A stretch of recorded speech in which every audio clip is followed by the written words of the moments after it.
Assalamualaikum warahmatullahi wabarakatuh. Hari ini kita akan membahas tentang prinsip belajar dan pembelajaran dari sudut pandang pemerolehan bahasa. Behaviorisme. Behaviorisme adalah sekumpulan ide tentang sains analisis perilaku atau Science of Behavior Analysis. Sebagai filsafat tentang perilaku, ia membahas topik-topik yang dekat dan berarti bagi kita. Behaviorisme atau aliran perilaku adalah filosofi dalam psikologi yang berdasar pada proposisi bahwa semua yang dilakukan organisme termasuk tindakan, pikiran, atau perasaan. Menurut teori ini, semua perilaku termasuk tindak balas atau respons ditimbulkan oleh adanya rangsangan atau stimulus. Jika rangsangan telah diamati dan diketahui, maka gerak balas pun dapat diprediksi. Kelebihan dan kekurangan teori behaviorisme adalah kelebihan materi yang diberikan sangat detail. Hal ini adalah proses memasukkan stimulus yang dianggap tepat. Kekurangan, peserta didik hanya mendengarkan dengan tertib penjelasan guru. Aplikasi teori behaviorisme dalam pembelajaran, hal-hal yang perlu diperhatikan dalam penerapannya adalah mementingkan pengaruh lingkungan, mementingkan bagian-bagian, mementingkan peranan reaksi.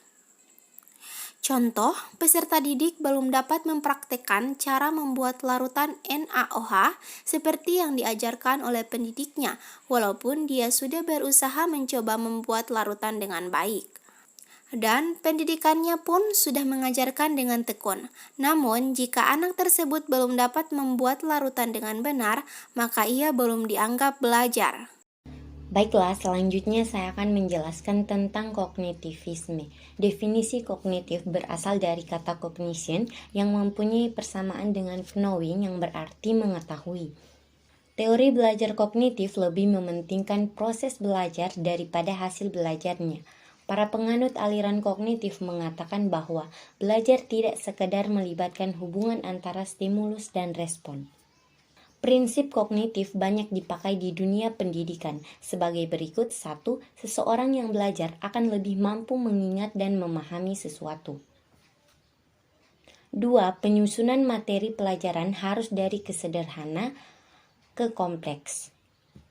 Aplikasi teori belajar kognitif dalam pembelajaran adalah sebagai berikut. 1. Guru harus memahami bahwa siswa bukan sebagai orang dewasa yang mudah dalam proses berpikirnya.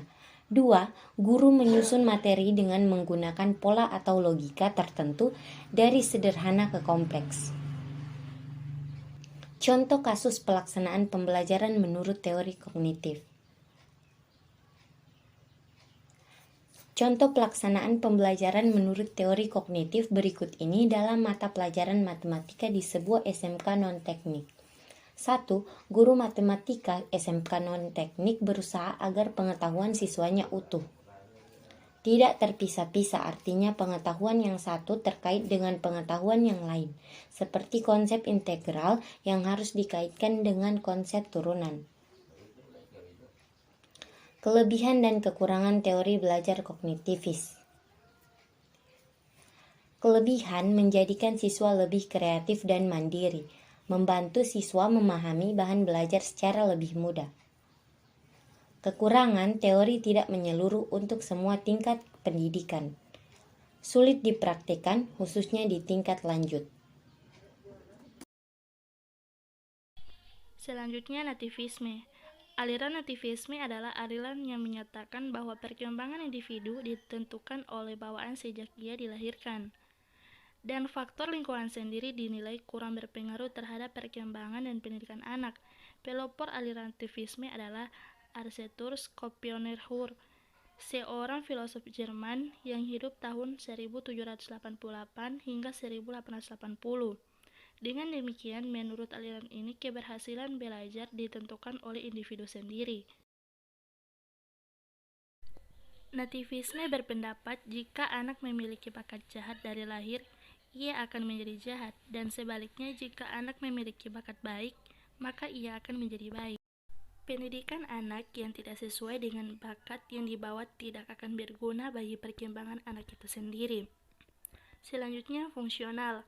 Pengertian fungsional, fungsionalise adalah bentuk penyambatan atas kehidupan yang sesuai dengan aturan dan ketentuan yang sudah disepakati bersama tanpa adanya aling-aling masalah. Teori fungsional adalah kajian tentang pandangan sistem yang terdiri dari bagian yang saling terkait satu sama lain. Masing-masing elemen masyarakat harus mampu menjalankan fungsinya dengan baik agar kehidupan masyarakat dapat berjalan dengan normal.